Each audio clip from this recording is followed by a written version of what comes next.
হায় হায় জাহিদ ভাই, এটা কি করলে? এমন দামি বাটি ভেঙে ফেললে।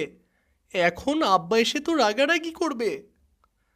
ভাইজান, আমি তো ইচ্ছা কইরা ভাঙ্গি নাই। হাত থেকে ফসকে পুইরা ভেঙে গেছে ভাইজান।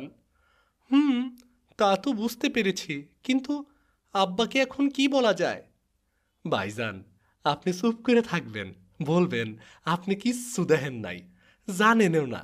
আমি আমার মতো করে বুঝাইয়া কইয়া দিমু ভাইজান। তার মানে তুমি মিথ্যা কথা বলবে, আর আমাকেও মিথ্যা কথা বলতে বলছো তুমি?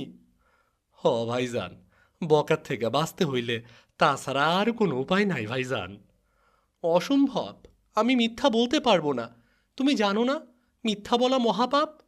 অসুবিধা নাই, বিপদ থাইকা বাঁচার লেগে মিথ্যা কথা বলা যায়।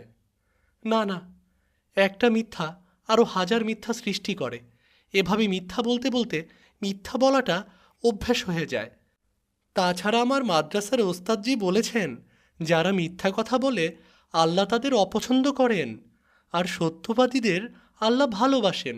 সব সময় আল্লাহ তাদের হেফাজত করেন।